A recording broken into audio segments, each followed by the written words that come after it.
Hey, hello.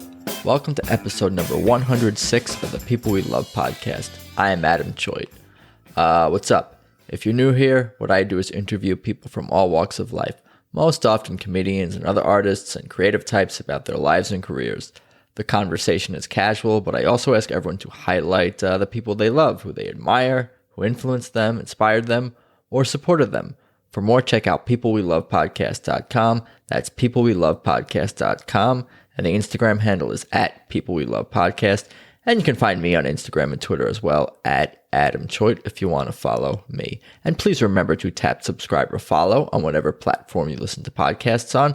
And of course, positive reviews on iTunes are greatly appreciated as well. So, today's guest is podcaster and producer Marc Clair. Born in Buffalo, New York, mostly raised in Connecticut, this Penn State alum has really been a true inspiration to me as I followed his podcast Lines of Liberty practically since its inception. Sure, we talk a little politics and libertarian stuff, but this one's really about Marc's relationship with his father, Alan Clair, a man who always stands up for justice and fairness. And this was never on display more than when Marc recalls the time when a harmless high school prank led to absurd punishments that Marc and his dad were appalled by. This is actually a story Marc has somehow never told on any of his podcasts or any podcast. But let's just get started. Here's Marc Clair. So it's good to see you today, Marc Clair. Thank you for joining me on the Zoom. I appreciate it. Pleasure to be here, man. Oh, for sure. I guess here is relative because, here, I know when you first started the show, you were doing everything in person. Right. And now here is just always in the same place. It's a figure of speech. You're good. How are you holding up during this? What year is it? 2021, I think? I have no idea what year it is anymore. It doesn't matter the day of the year. Just do what you need to do and live your life and go from there. Yeah, no, I'm holding up great. Like, I mean, a lot of people complain with good reason, a very good reason sure. about the last year, but I can quite honestly say it's been the best year of my life. So I can't have any complaints. Even things that came my way that seemed scary and shocking and what have you have turned out to be the best thing that could happen to me every time. So I'm very much in a let the universe guide me mode now. You know, when something comes up, even if it's surprising, not what I expected, I'm not perfect. I'm still human. I might still have an emotional, frightened or angry reaction to certain things, but I very much become much more in the Zen flow of things. You know, whatever is meant to happen or is going to happen, it's just going to happen. So right. Try not to fight it too much.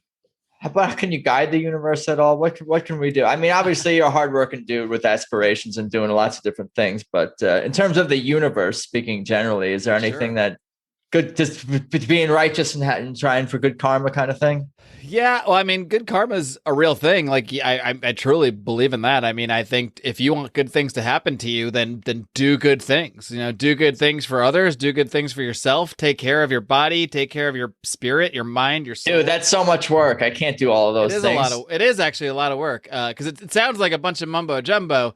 And it is if you don't put the work in, because then it is just bullshit and it won't work. But if you really do put the work in and you really do put time and effort into your own self, and there's many ways you can do that. I'm not going to prescribe a certain way. For me, just a lot of it's been like yoga and other meditation type practices, and just my attitude towards it all has really helped center me and help me to be less emotionally reactive to the world around me and more sort of internally introspective, I guess, about things that are going on. And I try to react in peace and calm to any situation. And I'm not always perfect because I'm still a human, but it's a better way to approach life than instantly reacting, which is the opposite of what we've kind of become over these last years with social media. I mean, social media is literally reprogramming our brains to be instantly reactive, to have an emotional response and to let everybody know about it in the most immediate way possible.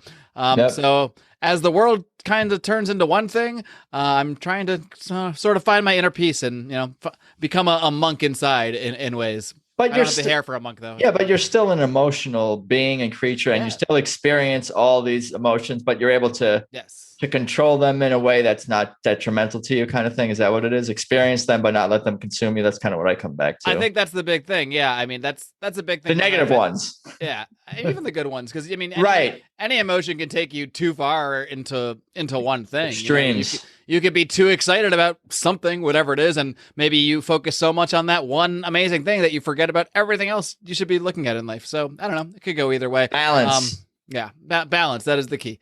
Find your yin and your yang, and there's a reason they kind of intersect with each other, and there's a reason there's a little yin in the yang, a little yang in the yin, because you are a guru, my friend. You are a guru. But let's get into the baby guru. I know you're a Bills fan, but you're from Connecticut. Where were you in the early days? Like, where were you born and raised and grew up? And we can get into a little bit about your background. I actually was born in Buffalo, New York. I lived there till I was 8 years old. So that's where the Bills and the Buffalo Wings fan, that's where they both come from, being raised in Buffalo. And I don't have a ton of memories from my childhood, like before, I don't know. It's weird. I've talked to different people about this, and I never realized it until later in life, but I don't really have memories before like 5 years old or so. And I thought that was just the standard. Okay.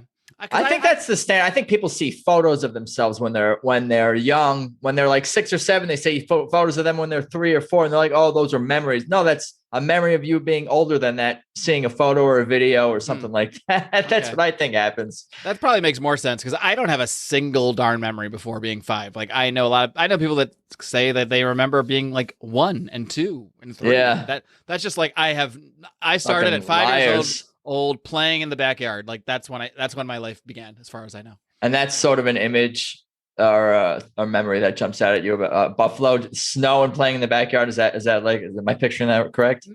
Yeah, there was no snow in this particular image. It is strange, because I do actually have a vivid image Summer of Buffalo. I have a vivid image of my first memory. Like, it's playing with a friend of mine, like running around and wrestling with him. His name was oh God, I forget. Uwais was his name. He was Indian. And I remember just playing with him in the backyard and like wrestling around. And I don't know, it's just so strange. Whenever I think of my first memory, like that is the image that pops into my mind. It's a very vivid image of like playing in the backyard. It's like, I don't know, it's like that's when they turned on my switch or they turned on my memory card. I have no idea, but I always remember this very specific like person and environment and weather of the first time I started having memory, or the first time I can when I can start accessing those memories. I don't really know how it all works. Yeah, it seems like that's a good memory, and I could analyze that way, way too deeply, thinking about like you being outdoors and nature and being with a friend, and the whole idea of playing and being childlike and probably creative, but also physical. There's like a lot going on there, and the bonding. You've already shined more light on this than I've ever. I over psychoanalyze everyone, but not everyone's earliest or first or images that, early images that jump out at them are positive ones. There's some people that have some bad memories. You are, and I suppose I am lucky in that way too. My childhood was not too traumatic. But what else, about elementary school? Did you have siblings? You could tell me about kind of little kid Mark. Yes and no. I do have a sister. She's 12 years older than me. I was actually adopted, so she's not my blood relation. But I didn't really grow up with her because I was 5. Maybe that's why my memories start when I was 5, because she moved out and that's when I became an adult. But, she went to college when I was 5 years old, about maybe 5 or 6, something like that.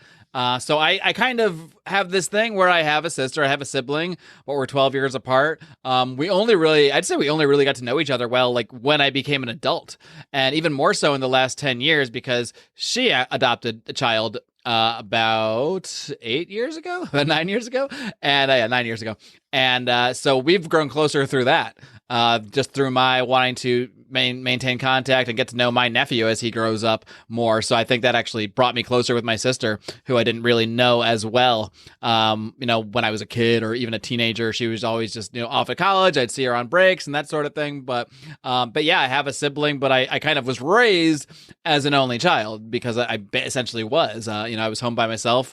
Probably, I don't know, it's kind of like I think what they call them, turnkey kid or latchkey kid or whatever it is. But starting maybe 10 or 11 years old, I would come home after school, do my own thing. My parents would be at work. I would make myself some food, watch some Disney afternoon, and I was living the life, having a good time. So that's kind of your what you were doing, like you as a kid growing up. Mostly was watching TV. Were you a good student in like elementary school, middle school?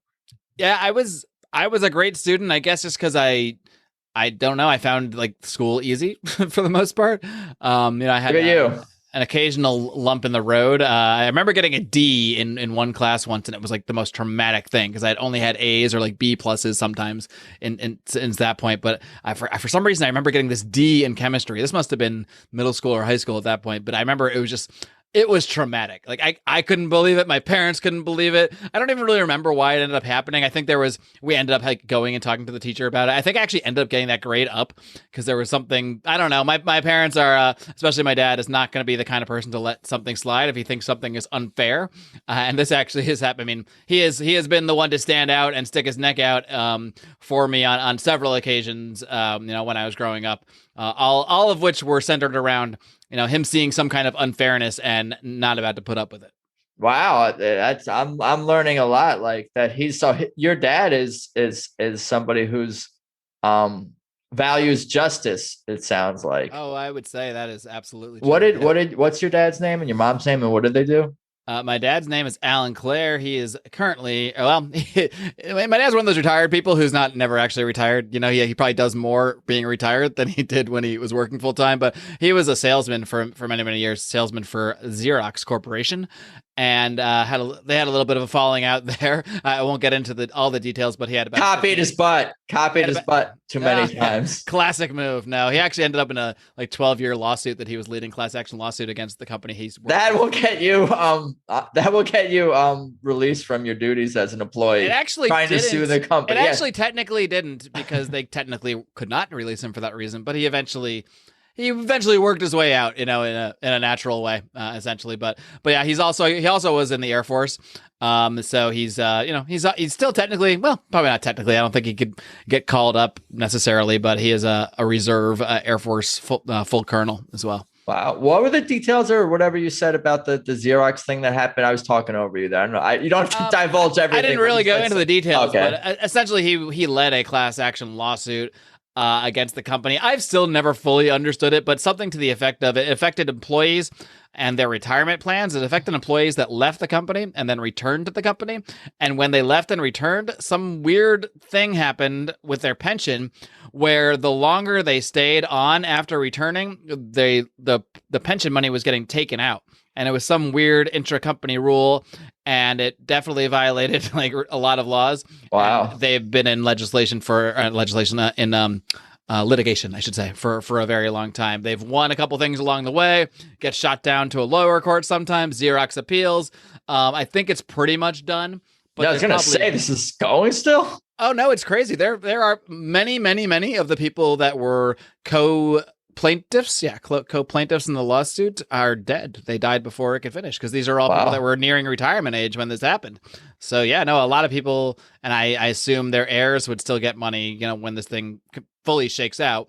But yeah, it's crazy how far a company will go to not shell out a lot of money. They'll put a lot of money into not shelling out a lot of money. Wow, yeah, for sure. Is this like a public story that the media has covered at all? I don't think the media has really covered it, but I'm sure let's find out now. I have no idea. Go for it. Lawsuit. And also, should I tag Xerox and all the negative audio clips that I put out about them? Probably. That's my favorite joke to make on podcasting. I think when someone says something bad about a person or a company, I like to say, should we tag them? Yeah, I can Google it and see many, many articles about it. And if I add my dad's name there, you can see his name in the articles and the case law and everything. Yeah. As one of the initial plaintiffs. They seem to make good copy machines, though, I guess. Fromert versus Xerox Corporation and Fromert versus Conkrite. My dad is not Fromert, but basically he is Paul Fromert. I'm just naming random people that don't know me. And Alan Clair, my dad, are the two people that basically started this lawsuit. Wow. Tell me more about growing up with your dad, as you were an adolescent and a teen. Were there other examples of you saw him standing up for what's right and what's fair and for justice? He was a salesman. It's not like the guy was a lawyer or what did he have other hobbies? Don't tell him he's not a lawyer. He's an amateur lawyer, but maybe a good one. Yeah, one specific thing I can remember This is like a story within a story within a story. But did you have a senior prank when you were in high school? Was that a thing for you guys? Senior year prank? If it was, I don't remember. All right. Well, in my high school, New Fairfield High School, New Fairfield, Connecticut, and I think many high schools in the country had similar things. But for us, there was a senior prank every year. And, excuse me. And the senior class every year would plan some sort of prank and do the prank. Usually something like I think the year before us was they somehow dumped a bunch of manure, like horse manure, in front of the school. It's just like one of those things that's unspoken. Like the teachers all know something's gonna happen. Like, the principals, the staff, everybody knows. But everyone knows that it should only go so far. Exactly. Yeah. I guess so. I don't know. Maybe they didn't know that this year, but I don't think the prank in my year was particularly worse than any other one. But I got wind of the prank, and of course I wanted to go, and nobody was hiding anything. Like I told my parents, "Hey, I'm going to go do this thing, the senior prank. I'm going to go participate." And my dad was very wise. He said, "I don't think that's a good idea. You might get into trouble." I'm like, "Dad, please. The teachers know about this stuff. Like, it happens every year. It's not going to be a problem. Like, it's really not a big deal." And he was like, "I really don't think you should go." But I mean, they didn't stop me. So I did go, and I did not. So this made, talk about national news. This made national news. Whoa. This was on CNN. This was on like whatever. Cause I think it was 80 high schoolers, which was about half of my senior class, got arrested. Wow. Or no. So I think it was 27 or so that got arrested like within the 24-hour period, but half the class was suspended. It was crazy. So, but basically they didn't break into the school because they were given a key by a teacher who I will not name, but they were given a key by a staff member of the school, or they left a door open. I might have fudged the statistics. It's coordinated. The specifics, right. But it was known and aided by a member of the staff. And all he really did was move desks from inside. I guess I'm openly admitting I was there now, so maybe they might want to come after me 20 years later. No, but I already had my day in court on this, actually. This sounds like my college freshman prank, but go on. Basically, they moved, the biggest thing was they moved all the desks from all the classrooms into the hallways.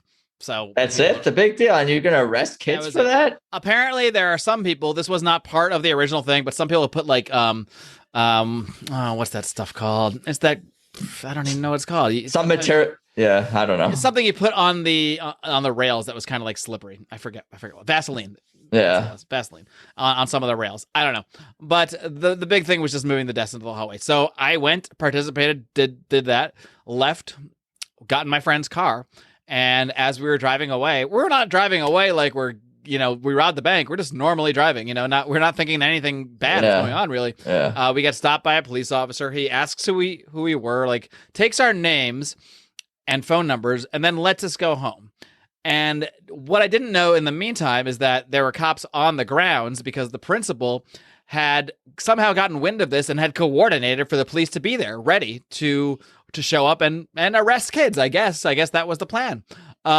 So I guess like 27 or so got arrested in the 24 hours. Now, my dad did make one big mistake here, but he was just trying to do the right thing or what have you. But they called my house at like 4 a.m. and said, your son was identified as being at this thing. We'd like you to bring him down to the station for questioning. My dad, being very much law and order, military, the whole thing, just thought, okay, we should follow the rules and do as they ask. Not realizing that he was essentially carting me off to my arrest, because that's what happened. I was arrested. And I was actually put in a jail cell for, wow. I don't know if it was 2 or 3 in the morning. I was there overnight in a jail cell by myself. Never at any point read Miranda rights to this day. I have not read Miranda rights. And I was just like, they started asking me questions, and I remember a lot of crying. Like I was upset and scared. Like, sure. What is it going to do to my life? I'm like, I don't even know. It was just a prank. And I don't remember exactly what I said, but I know I didn't admit to anything. I admitted to nothing. Like, look at you. Yeah. I was just very upset. I was like, I don't know what's going on. I don't know why I'm here. Like, we didn't do anything wrong. I didn't do anything wrong, blah, blah, blah. And eventually, so what had happened in the meantime is they had arrested some kids on the grounds physically. And then supposedly one of the students was scared enough that they asked her to point out everyone in the yearbook that she knew was there. That's the 80 that were suspended. It was everyone she pointed out. No trial there. Like if you were named, you were suspended for the rest of the year, for the rest of senior year. which meant this is actually really funny. The ultimate punishment. Well, I had more of a punishment because I was one of the 27 who was actually arrested. So I actually had to go through court, and wow. And basically, all of us ended up pleading out on some kind of first time I am a 16-year-old offender kind of thing. That it's like a get out of jail free once card. But we had to get a lawyer and everything. My parents had a lawyer. Ended up pleading out. And there was what the hell, man? This is insane. There was just one person that held out, and eventually she had to cave too because everyone's going off to college. Like, you'd have to stay and not go to college to fight this, essentially. Wow. So a bunch of us had to use our get out of jail free once in Connecticut card. So I can't do anything bad in Connecticut again. But the real injustice, and that what my dad was furious about, he wasn't really that mad at me, actually. He was angry at the principal of the school because he knew about this going forward. He knew about it beforehand. He set up the police to be there. He essentially set up a bunch of kids to have their fucking life ruined. Because you got to, I mean, it didn't end up ruining my life, but it could. You know, you're putting us through getting arrested. You know, I mean, who knows what could happen? Who is this? What kind of person is this principal? He's a piece of shit. His name's, I don't know his first name, Dr. Fossbender. I have no problem naming this asshole because he's an asshole and a piece of shit and an authoritarian cocksmoker. Wow. Am I allowed to say things like that in your show? You're really bringing up some anger I didn't realize I had. No, I was getting angry too. Just listen to this. I'm shocked you weren't a libertarian the next day. Well, maybe I was. This had to have been. I mean, I'm guessing you've talked about this on podcast before. You're guessing wrong. This is I can't Get remember. Get the fuck out of here. I don't know if I probably told the story in real life. I don't think I've ever talked about it. Get the fuck out. You've definitely told that. How could you not have told this story? This is why you're a good host, Adam. You're bringing out all the I don't know. Wow. Wow, look at me. And what about I was gonna ask, what about your mom? What did she? Well, I was just gonna say, as far as my dad, like, he went to the school and like confronted this principal, like, in person, like, and told him this is bullshit. Like, you should be ashamed of yourself. You should resign. And there was actually a big movement of people who were going to turn their backs on him if he spoke at the graduation, and he ended up not speaking at all at the graduation because he didn't want that to happen. Like the whole school was against him. Dude, this is quite a scene. This is quite a story. I want to watch this scene in the movie or something like that. It's very very dramatic. Wow. Yeah. So, but his big mistake was innocently bringing me down to the police station, where if he had not done that, I probably never would have had any legal things to deal with. But if you Google it, like, let's see, 2017, June 10th, I just found a second article, APnews.com, June 10th, 1998, 71 students suspended and criminal charges. Okay, so I had the numbers slightly off, but not bad for my old memory. 71 students suspended and 22 criminal charges placed against those students. Is this principal still alive? How old is this person? Oh, probably. I don't know. They are still alive. I mean, probably. He wasn't. I don't remember him being that old. Dude, we got to fucking Vaseline his railings right now. Dr. Thomas. We got to do this shit right now. Yeah, I'm not going to Google it. I don't remember his first name. So I mean, I turned you from Zen into not Zen. I went from handling all my emotions smoothly to now I want to track this son of a bitch down 30 years later. I ruined it. Yeah, pretty wild though. That was the craziest thing I did in high school, though. I wasn't really a bad kid or anything like that. So you didn't do anything wrong. What happened? The reaction was the crazy part. No, I don't think I did anything wrong at all. I mean, you're technically, I suppose on some level we were, but that was the whole argument that there's a real part of me that wish we really went to court and called this asshole as a witness and called the teacher as a witness. Like, I wanted someone to do it. Like, someone almost did it, but even she had to pull out at the last minute because they were railroading them. They're like, you're going to end up in jail. They're doing the classic scare tactics. Like, if you go to trial, these are the charges you're facing. Like, you can face this jail time for this. So they scare you into taking the plea eventually because, and I mean, imagine this is just for a high school prank. Imagine the people out there that are being charged with much more serious crimes. How many people plea out because they're just scared to death? They're told they're going to go to jail for 10 or 15 years unless you sign this thing and go for a year. Okay, now you have a criminal record, and now your life is really what you're describing right now has come up on your various podcasts over the years. Absolutely, this idea, what you're discussing, within the corrupt system that we live under. What about your mom's reaction to all this stuff? And then we'll get more to high school and college, and we'll keep the train moving. Oh, she was probably just shaking her head.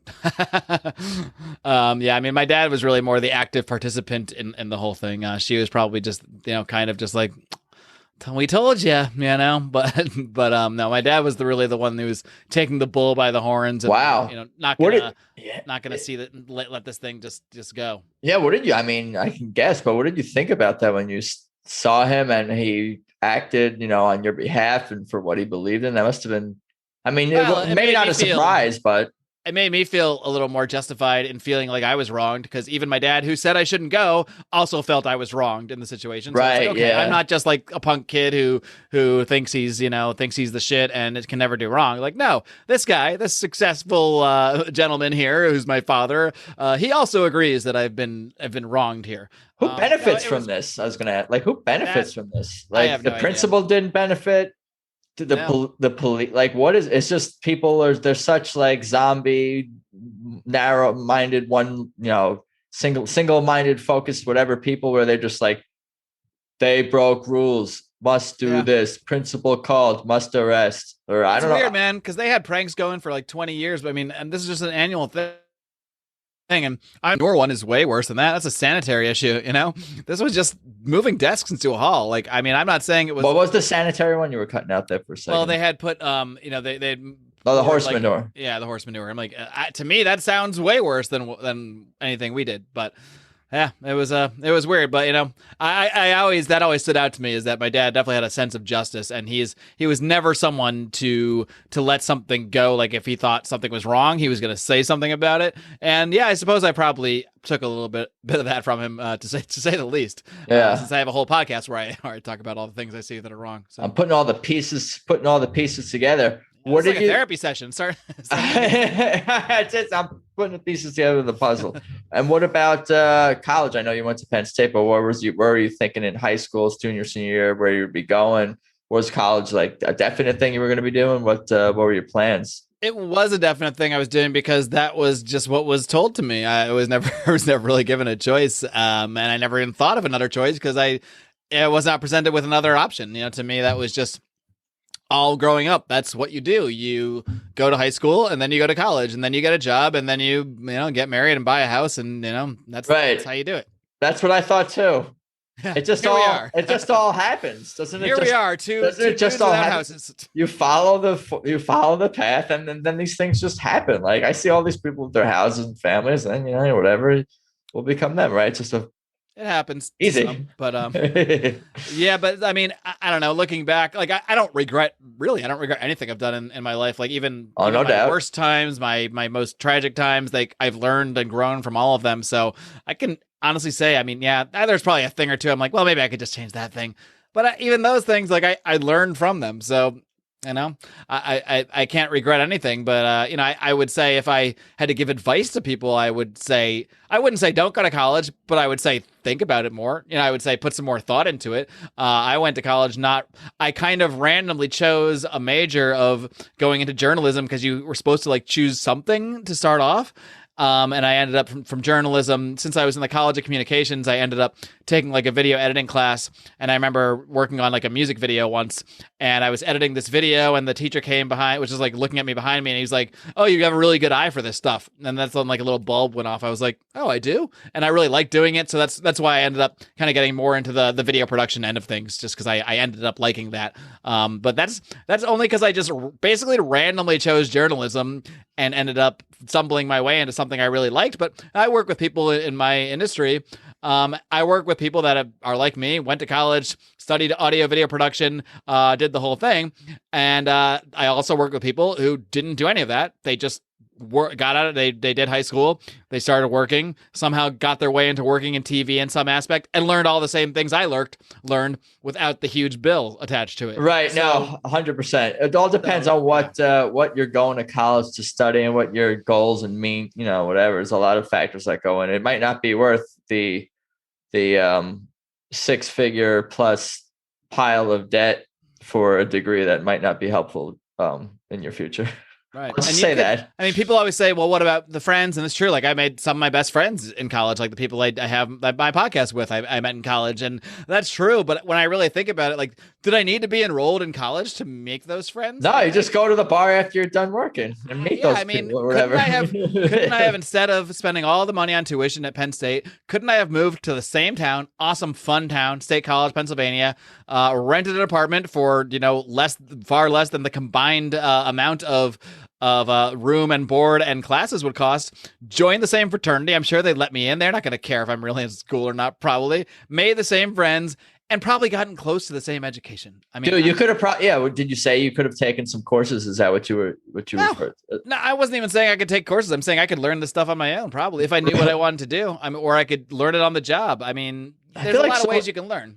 I feel like so many colleges that offer like part-time adult classes, extension courses, do stuff like that. I bet that at this point, yeah, dude, go back and don't go to college, but still live at State College. And even then, 80% of what I learned in college was just random shit I took to get my degree. And most of it is not the stuff I was really there to focus on. And some of it was useful, some of it was interesting. Most of it just went in and went out. So, right. I mean, did I really need to pay all that money that I just finished paying off a couple of years ago to be where I am today? I guess maybe, because my path is the path and I did it and I'm here. So who knows if I didn't, where I'd be. But isn't that where you met your Lions of Liberty buddies at Penn State? It is. Yes. We were all in the same fraternity. If you believe it or not, I was in a fraternity in college, Phi Kappa Tau. But our fraternity was, to me, we were like the misfits. Like this was the people. The reason I ended up joining this fraternity, I had no intention to join a fraternity. I just kind of started hanging out. You go to parties in college and some of them are fraternities. And before you know it, you're hanging out with people and you don't realize you're kind of getting recruited. But this is the one place I didn't feel recruited. I guess ultimately I was, but I didn't feel like people were just pushing me to join. Like I actually felt like I made friends. And the people there were really cool, and they weren't who you picture being, in a fraternity. There weren't these stuffy dudes with the sweaters and the letters on the sweaters. There's all different kinds of fraternities. No, I was in very much like a sort of like hippie degenerate fraternity, I guess you might kind of say. So, and the people that I met and hung out with there were just totally different than my image of a fraternity, and totally different than the people that were in the other fraternities I went to, which was largely filled with a lot of the people, the kind of stereotypes you'd think of, like the meatheads and the jocks. That was what I saw in a lot of other places. This is the one place I actually felt like, no, I just want to go to this place and just hang out. These guys are cool. So when even then I wasn't pledging. Like I wasn't rushing the fraternity in my mind. I wasn't trying to join it. I just happened to like people I met there and went back to hang out. And then they offered me to be a brother. And I was like, well, I guess I'll just do this since I do like these guys. And I don't really know what this entails, but sure. Why not? What else am I got going on? That's cool. And Penn State is a huge campus, huge school. So like, you're able to find that group, I guess, people were probably able to find their social circle, their niche and their core friend group there. Cause it's just with that big of, population at the school, there's got to be all, pretty eclectic mix of people. Yeah. And I was pretty shy, believe it or not. So like, I mean, I had friends, I had friends in high school and everything, but I was like shy around new people. I was never someone to just go up someone out of the blue. Like all my friends were people I had known since I was, maybe 8 or 9 years old, and met in other groups or met in my first classes and kind of went from there. But in terms of like making new friends, that was really intimidating and scary to me. So, alcohol helps. Sure. Beer helps with that. So I met a lot of friends just because I was drinking, they were drinking, we're at the same place, we're coming back into the same dorm at night, and next thing you know, you're friends, and that's how it goes. That is definitely how it goes. And what about towards the end of college? Where did you see your life going? Where were you headed, and how did we end up in California? And I'll let you tell the journey. Yeah, I was fairly directionless. Like I kind of generically knew I wanted to quote unquote work in TV. Yeah, you're like, that's the same. You're like very similar to me, like degenerate hippie friend group in college. wanted to work in entertainment in some capacity, but not exactly sure. Yeah, I really had no idea what. Like, I guess looking back, like telling that story, it makes sense that I would end up doing some editing of some kind, which is what I do now. But you know, I wasn't even. I didn't really even have that focus about it. I just kind of thought like, oh, I mean, there's a part of me that thought, oh, I'll be like, maybe I could be an entertainment lawyer and go to law school. And I don't think entertainment lawyers are real things. They're just regular lawyers that happen to end up working for companies in that industry. Because my sister was a lawyer too, so like I dabbled with the idea of being a lawyer. Really glad I didn't do that. And yeah, when I left college, I had big dreams to either move to New York City or Los Angeles to make it big in TV. That was the plan. And when it came down to choosing between the two, you know, I grew up in Connecticut. I had a lot of family in New York City, so I knew the city really well. I've been there a lot. It was familiar to me. That might have seemed like the more natural place to go just because of the familiarity. But I took a trip. I had a good friend of mine that lived in LA already. He had moved there and he had graduated. He was 2 years older than me, so he had graduated probably in my sophomore year and moved to Los Angeles. So I just went out to go visit him. It didn't take me more than 10 minutes. I mean, he picked me up at LAX, took me to Tito's Tacos, and I was sold. Like, I was like, this is where I'm moving. Like, I just feeling the air and seeing the palm trees and eating the tacos, which now I know aren't even that great, but they seemed amazing at the time. I just felt like this is the spot. You know, this is where I'm going. So that was my plan. My plan was to pick up, you know, just leave college, go right to LA, but then a little bit of reality hit. Like, you know, my senior year kind of went a little crazy. Got a credit card for the first time. Didn't really think about what that meant. Had kind of like run out of actual money. So I was just like, all right, this last semester is going to just be me on the credit card, and I'll figure it out when I'm an adult, because that's what happens, right? You graduate. I think I did something similar and still working on these things. Still working on that, right? You graduate, you get a job, and then you have money suddenly, right? It's that easy. But sure. Yeah. So reality isn't quite like that. So I had what actually does seem like a small amount of debt now, but I had about $3,000 in credit card debt, and I just wasn't like ready to. So my plan was to move in with my parents for the summer, save my money, get at least, you know, out of debt, and then move to LA. Funny thing happened on the way. I actually ended up getting a job offer for a media company called Ascent Media, based out of Stamford, Connecticut. And you know, when I get a job offer for a company that's already in the industry I'm trying to work in, even though it was in Connecticut, so in Stamford, Connecticut, I just kind of said, well, I'd be silly to turn down. I got offered, I couldn't believe it, $15 an hour. Look at you. In 2002, like, to me, I had never made, like, I had worked jobs before. I think the most I'd ever made was like $9 or $10 an hour. So 15 to me was like, what? Are you kidding me? You're gonna pay me $15? I'm working on I'm trying to make a minimum wage joke, but I don't have one. Yeah, there's one in there somewhere. I'm not sure. Yeah. What it is, but yeah, because that's the minimum they're pushing for now, which would probably be an argument too. They'll be like, look, you were making that in 2002, man. Come on. But yeah, that was my first job, and I ended up, again, I was like, all right, just gonna save a couple months. A couple months turned into a couple years, but that did actually 2 years, but that did allow me, again, grateful to my parents for allowing this, you know, young 20-something to live at home for a couple years, but that really let me save up enough money that when I did finally pull the trigger and move to Los Angeles, I quit that job after 2 years and just moved to LA without a job, but I did have significant savings at that point, so I wasn't sweating it. That actually really gave me the cushion to be able to come out here and confidently just kind of take my time to search for work. But as it turned out, I was working within a week after getting here. You know, I had developed some contacts through this job, some of them with the NFL Network, and I just made a phone call, and the answer was basically like, oh, what are you doing next weekend? I was like, we actually need someone to come in and work in our tape room. I was like, oh yeah, I could do that. And so I didn't even know what I was going to be doing, but I just said, yeah, of course I can do that. So yeah, the rest is kind of history. And that it was that is where my full-time employer at the moment. And but they weren't my full-time employer actually until 2016. But so because I was mostly a freelancer. Sure. I worked my way from the tape room into live production, and from live production on these studio shows, I worked my way into basically a freelance career working in live sports and live events, doing basically, I basically do what we might call like live editing. So like, you know, sports highlights, little replays to break, things that happen really, really fast. And that's the environment I really thrive in. A quick turnaround. Yeah, exactly. So I have a little bit of ADHD, little minor case here, self-diagnosed, but I have a really short attention span. Like I always want to be doing this, but then this, and then this, and then this, and this is like one area where I can do that because I need to like I need to be fast. I need to be working fast to do my job, and the way my mind already works is kind of just sort of perfect for that. So that's that's kind of where things went and where I've been for the last 20 something years. Somewhere in there I became a podcaster, and the rest is history. Are you a big football fan? I know you said you like the Bills, but how, like, was this like, how big of it was it to work at, for the NFL Network for you? Like, were you a big, are you a big football fan, I guess is the question. It's probably bigger to other people than it is to me. Right. That's what that's kind of the sense. That's probably with everything too, though. Everything becomes a job. Now, that's not even the most interesting job I had in LA. My most interesting employer was a company. Well, they're called LFP on my resume at the time because I was trying to hide it. But the L and the F stand for Larry and Flint. So I worked for Hustler for about a year in their like video on demand department. That was one of the sometimes I had full-time jobs in between my freelance work.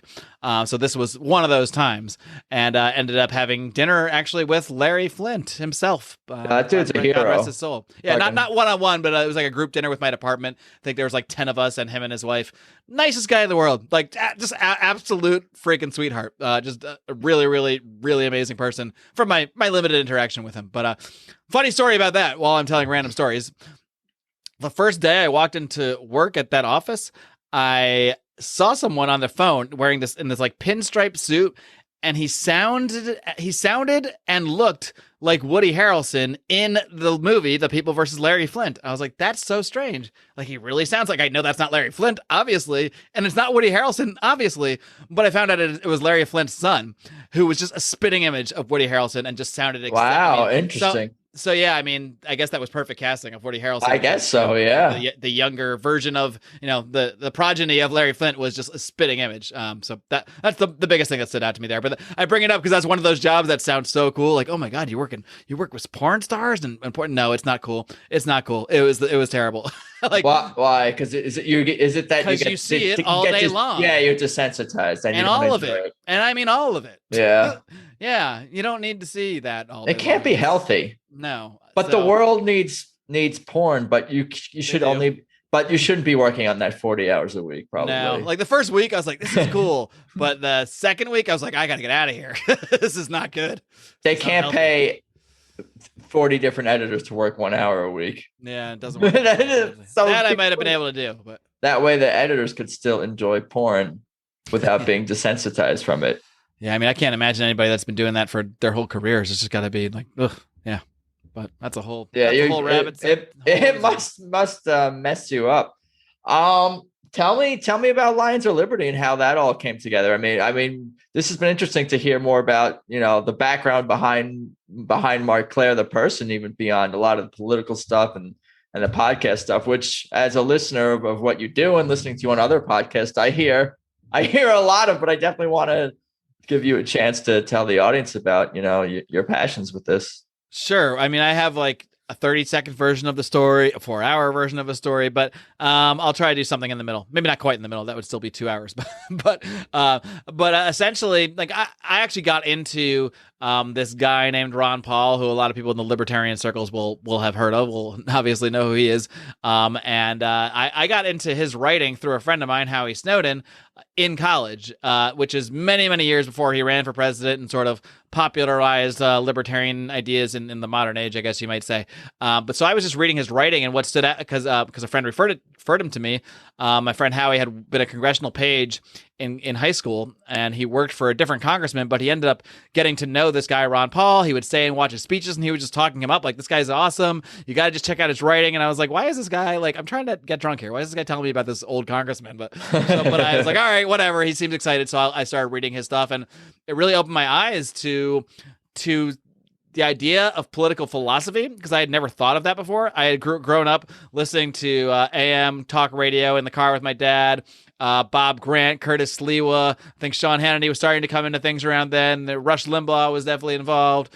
And I heard all this stuff on the radio, but I never had a political philosophy on my own. So I was kind of exposed to it, but I didn't just adopt these like Republican right-wing views, which is basically most of all talk radio. It's background for you as a kid in a sense. Yeah, it was just stuff. So I kind of had an idea what was going on, but I had no thoughts about it. But what stood out to me about Ron Paul is that he was, most of his columns, almost all of them, at the time I was reading them, this is, I think George Bush was president, he was criticizing Republicans. Like he was criticizing George Bush on Medicare Part D and criticizing him on the war on drugs, criticizing him on the war on terror. Like it was just going after Republicans the whole time. And I just remember. And he's a Republican, of course. Right. Which made no sense to me because as far as I understood, Republicans criticize Democrats, Democrats criticize Republicans, and that's what politics is. And that kind of is what politics is. Yeah, we're back to that. Yeah, I guess I was sort of right. But for him, I realized like the reason he is going after Republicans so much is because he's a man of principle. He actually has principles that they supersede what's in his, what the letter next to his name. They supersede what team he's on. So the principles were the foremost thing. So if he saw people going against the principles, he would criticize them. And sure, Democrats were also going against those principles, but I think for him it was a little more personal when it's like, hold on, but you guys are the ones that say this stuff. You actually say you believe in the things I believe in, a lot of them anyway, and individual responsibility and individual rights, yada, yada, yada, but you act the opposite. So I think that, I do think that is why Republicans drew even more ire from Ron Paul, especially when they were in power and didn't abide by their principles whatsoever. That I think that irked him even more because you could just tell the fire was there when he'd be like, yeah, sure, Democrats are doing it too, but let me tell you about these Republicans. And that just really stood out to me. So I was just a fan of, even before I was really a per se libertarian, I was just a fan of his, not even of the principles, but of the fact that he had the principles, whatever they might be. Even if I didn't understand them fully or agree with them necessarily, I was just very impressed by that character. By the principle of standing up for what you believe in and not being drawn into team politics or what have you. So that really stood out to me about him. And of course, when he eventually ran for president, that just got me so incredibly excited and ended up having viral videos and all sorts of things like that. There is a tie-in back to my dad because at one point I remember sending my dad a Ron Paul video and saying like, hey dad, you really got to check this guy out. I think you're going to like him because my dad was like, a real hardcore, like principled Republican, I would say. And my dad but the clip I sent him was Ron Paul comparing like Iraq to Vietnam, and my dad was in Vietnam, and he just kind of shot me back up. No, he's like, this guy doesn't know what he's talking about. He's kind of a wacko. I would just spend your time elsewhere. His stuff about comparing this to Vietnam is just ridiculous. And I replied back, I'm like, I don't know, Dad. I'm going to give you some pushback here. It's not word for word, of course, but I really think you should look into this a little more. Like, he's actually really principled. If you look at his voting record, he voted against all the spending, everything that's wrong over the last 20 years. He's been against it consistently this whole time, and I think you got to look a little more into what he's saying here. So, so he did. And he eventually became like a Ron Paul supporter, Ron Paul donor. I wouldn't say he's like a hardcore anarchist libertarian like myself or anything, but it certainly shaped his views a little bit, which is something of someone who was, in his probably 50s at the time. And so that was something. That was to me a small victory, just changing my dad's mind a little bit, letting him see something that I saw. And then that whole excitement led to, essentially what led to Lions of Liberty.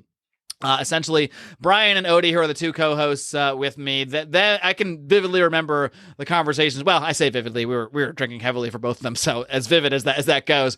But I remember the moments of both of them where I kind of like perked their interest in these things that ended up snowballing into the podcast eventually. Like Brian, I remember he said something. I remember walking to the bar, like vividly crossing the street, and him saying, I don't even remember what it was about, but he's like, "Man, the government is fucking bullshit." And I just remember thinking, like, I got one.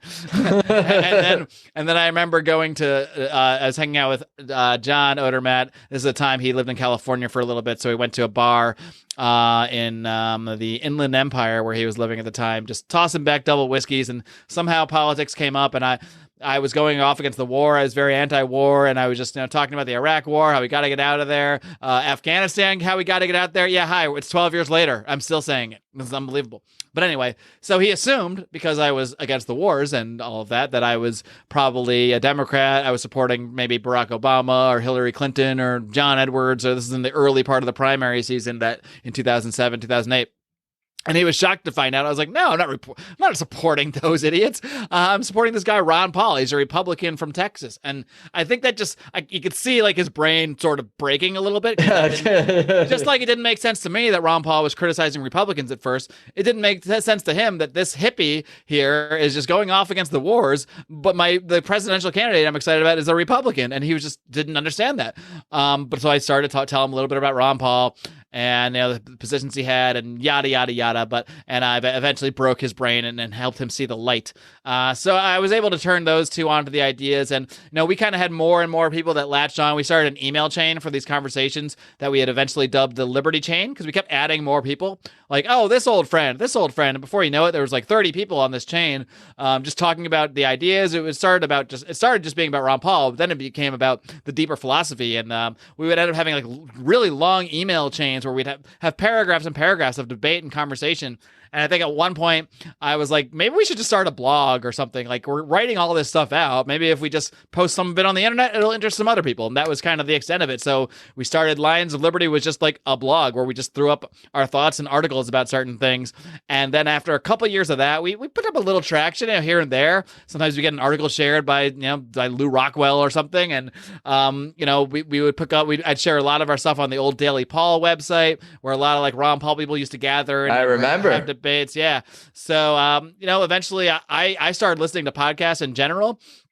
And this is shocking for someone like you who's a libertarian now and listens to podcasts. But at the time, I couldn't find a podcast. I couldn't find a libertarian podcast, or not the ones I wanted anyway. There was some sporadic ones from Lou Rockwell would do occasional interviews, like Robert Wenzel would do occasional interviews, but there was no consistent libertarian podcast where I could just open my phone and I wanted to hear an interview with a libertarian like every week, like, and hear their story and learn more about them and how they got where they were. And I just couldn't find it. So at some point I had some other friends of mine who had started a pro wrestling podcast. I started listening to it. And these were guys I just knew that I used to work with at my first job in Connecticut.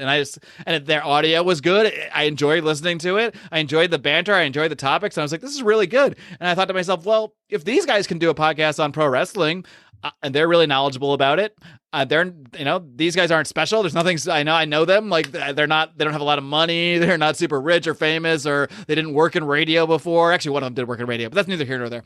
But I really just said to myself, well, I guess I could do this. And so I started picking their brains a little bit, and I basically just copied their entire process in the beginning, and that was it. And that podcast kind of sprung from there. And then I was kind of in the mode where I'm looking to start a podcast, and I stayed in that mode for months, like where I was just exploring, but like I hadn't quite pulled the trigger yet. And then I went to go write an article for the website because I was still just doing articles at that point, and I wanted to write about intellectual property. And as you know, the foremost expert on intellectual property in libertarian circles is a guy named Stephan Kinsella. So I reached out to him and emailed him, and I had a bunch of questions like, hey, I was just wondering if I could get your thoughts on these like 7 things. And he's like, hey man, I have no problem like talking about this stuff, but honestly, it'd be easier if we just hopped on a call or something. And this was just going to be a one-on-one conversation. This wasn't a podcast at the time. He was just going to nicely, a guy who I didn't know, just take a phone call with me and tell me things that tell me what he thought about things. So I was like, that's really cool. So I took him up on it. Then I just started thinking like, well, I've been looking at starting a podcast. I want to start a podcast where I interview libertarians. I just had an libertarian who's like, pretty well known in those circles agree to do a phone call with me. I may as well hit record, essentially. So that was the first episode of Lions of Liberty, my interview with Stephan Kinsella, where it's a very nervous, disjointed host kind of leading this conversation with a very brilliant man. But that was the first episode. That's and cool. It just kind of spiraled from there. I don't think it comes across quite as badly, I guess, as you think it does. Because I think I heard that episode somewhat recently, or clips from it. Because didn't you play that on what was your 500th? I played a minute long clip from it. I didn't play right, and I was like, oh, he doesn't sound that much different. But I know when it's you notice every little word, inflection, pause, and you remember how you felt in that moment, and you know exactly. Yep, yeah. So I mean, we're always our own worst critics, and for sure, I think it's true that like our voice always sounds the worst to ourselves. Like I can listen to my own interviews now, and I'm okay. But I listen to the old ones, and it's like nails on a chalkboard to me. I can't listen. I have to turn it off. Yeah, I haven't really gone back too much into my own stuff, but I haven't been doing it as long. I have quite. Wait 5 years and go back. You'll cringe. Yeah. Well, I know you're up against it, but why don't you tell me about some of the successes and some of the highlights of Lions over the years and how people can find and follow. And tell me what your dad thinks of the podcast. He must be proud of you, but I know you're got to go. Sure. I mean, successes are all relative. I mean, if we want to look at, there's definitely a few milestones along the way. Sure. That we can use that word. Yeah, like, I mean, well, first of all, just when I passed 7 episodes, that was a milestone because the average podcast, I'm sure you've heard this stat, last 7 episodes. The average last 7 episodes, because people realize, oh, there's not an immediate return here. Oh, this is a lot of work, and I didn't see an immediate return, so I'm out. And you're not, I mean, I don't want to say nobody will see an immediate return on a podcast, but probably not. Like, it's going to take, it takes a lot of work. It takes a lot of grinding away. A lot of dealing with frustration, technical issues, scheduling issues. I don't know what you're talking about. From the guy we spent like 2 months trying to schedule this interview. You weren't the hardest. You weren't the hardest to book. That's good to hear. You're good. But yeah, I mean, I think for me, some of the biggest milestones beyond that were just like interviewing people that I grew up looking up to. Like there's a couple, there's really one that stands out. A gentleman by the name of Jesse the Body Ventura. Again, I grew up big wrestling fan. He was a big like heel, as they call him, a bad guy commentator. And I just thought he was hilarious when I was a kid. And then he was actually one of the first reasons I started to take a little interest in politics when he ran for governor and won as an independent. I remember, that was so amazing. So I read all his books, and I was just a big fan of his in general. Not even necessarily for, again, it wasn't about what he believed, but kind of how he went about believing them, how he went about acting. That impressed me about him. And yeah, so when I finally got to interview him, I think it was maybe 2015, 2016. That was just such an awesome moment to me. Like, wow, I'm interviewing someone that I literally looked at as like a god on television. And now he's just like a normal guy having a chat with me. I mean, it's great. And another guy I got to interview very recently, who I grew up watching, both on Ferris Bueller's Day Off in that film. He was also Kevin Arnold's teacher on The Wonder Years. I got to interview the great Ben Stein, which was just like such a surreal thing to me. That was a recent thing. Course, that was very recent. Yeah, that was just a few weeks ago. And he enjoyed it so much, he invited me to come and be a guest on his show. So I got to do his show as well, which is just even weirder. It's like, wait a minute, Kevin Arnold's teacher wants to talk to me? Haven't you interviewed Glenn Kane Jacobs as well, correct? That's another good one, yeah. Glenn Jacobs, WWE wrestler Kane, who's also now the mayor of Knox County, Tennessee. I've interviewed him a couple times. He was actually one of my very first guests. I think he was maybe episode 7 or 8, and I just reached out to him out of the blue. I was like, hey, Glenn, he had been writing some columns for like, LouRockwell.com, the Daily Caller, and I reached out to him. I was like, hey, Glenn, I'm a big fan of yours. Just a shot in the dark here. I just started this podcast, but I'd love to have you as a guest. Thinking nothing of it. Like, obviously, this guy's not going to probably even see this email. This guy who's like rich and well known and blah, blah, blah. And I swear it wasn't 5 minutes later, I got an email back like, yeah, sure, let's do it. I was just like, what? Sure? Like, do you realize I'm nobody at all? Yeah, don't you know who I'm not? Yeah, exactly. How dare you? You have no idea who I'm not, sir. But yeah, he did it. So, I mean, that's the biggest surprise about podcasting for me is just the yeses you get that you don't expect. Right. And sometimes the no's that you don't expect or the responses or the lack of responses. Sometimes these nobodies are like, I don't got time. Like, all right, well, screw you. Glenn Jacobs does. Yeah, and sometimes the nobodies are the biggest pain in the asses, and sometimes the people who are the somebodies are the most gregarious and easy to deal with. So it's been an interesting journey on my end too, dealing with all kinds of people for sure. Yeah. But yeah, my dad is definitely enjoyed the podcast. I actually interviewed him for a special Father's Day episode like 6 or 7 years ago. I want to do a repeat and update of that one pretty soon. But he's a monthly patron. He is a $25 a month patron. So I'd say he approves. I'd say we got him, and he actually at that level. Not to well, why shouldn't I promote my Patreon on your show? At the $25 a month level on our Patreon, we get to participate. You get to participate in a monthly call with the hosts, and he's on that call like 50% of the time. So he's always comes off it. I mean, it's basically me and my dad and my hosts and like a bunch of dudes that are like 30 or 40 years younger than him. And he always gets off and he's like, yeah, it's a really cool crew you got there. He usually doesn't say too much. Like sometimes he'll answer a question, give him perspective. He's just kind of sitting there absorbing it. But yeah, it's pretty cool that because on the calls, we have like podcast mode, some of us more than others, but the calls we're not on podcast mode. We're kind of just bullshitting, really being ourselves. Right. The cursing is flying. Like sometimes I'm like, I look at my dad when people are, when Brian is making some just outlandish joke or something. I look at my dad like, is he okay over here. But we have a joke too. It's kind of a running joke now. Whenever anyone on those calls like says something a little obscene, they'll always say, oh, "Sorry, Mr. Clair."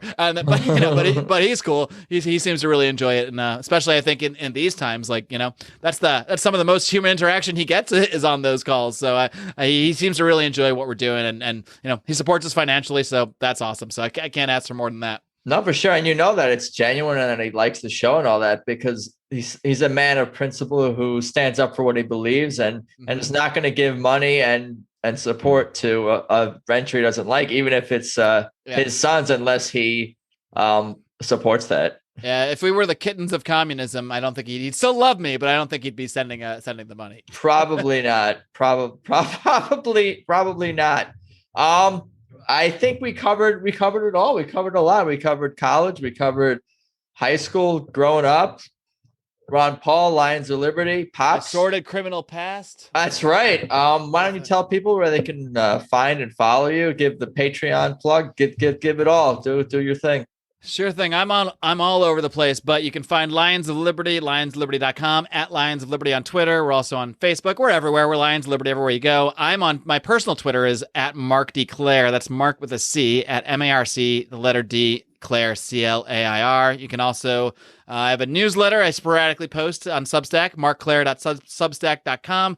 I also have another podcast that I co-host with my friend Remzo Martinez called the Second Print Comics Podcast, where we take a weekly look at the comics events, stories, characters, etc. that inspired our fanhood, in the hopes of giving people a little bit of... I actually started this podcast to give myself a break from politics, to be honest, because I was like, I had gotten away from doing a lot of things I had loved, I realized, like including reading comics, but I just thought to myself, man, there's so many projects I want to do. I need to feel like I'm productive. I can't just take a bunch of hours out of the week to read comics unless I make that one of my new projects. So I basically just started this podcast as an excuse to read more comics. And but we've picked up, we're only hardly about 6 months old now, but we've already got a pretty decent fan base. We already have a Patreon. We already have people sending us money. So dude, that's awesome. It's already picked up faster than I ever could have imagined. So wow. It's awesome. Great to hear. Congratulations with that and Lines and everything, for sure. But you can find that at secondprintcomics.com and at secondprintpod everywhere. Twitter, Instagram, the whole deal. Cool. We got it all? I think so. Anything else you want to say? Anything else we forgot? We got it all. We did it. I think we covered everything about me. I think well, you talk fast enough, so we're able to squeeze it in. Exactly. Again, I appreciate it for sure, and I'll let you get on with the rest of your afternoon, and we'll talk soon. Me. Oh, for sure. Later. Oh, you got it. Later. So there you have it. My conversation with Marc Clair. I'm glad I was able to turn him from Zen Mark into raging, angry Mark, thanks to helping him recall the worst thing that happened to him in high school. That is what I'm here for. For real, I appreciate Mark's time, and that was a lot of fun. Anyway, for everything about the show, of course, head to peoplewelovepodcast.com. That's at People We Love Podcast on Instagram. I am at Adam Choit on Instagram and Twitter if you want to follow me. And I think that's about all I got for today. I appreciate you guys listening. Thanks as always, and let's talk soon. Peace.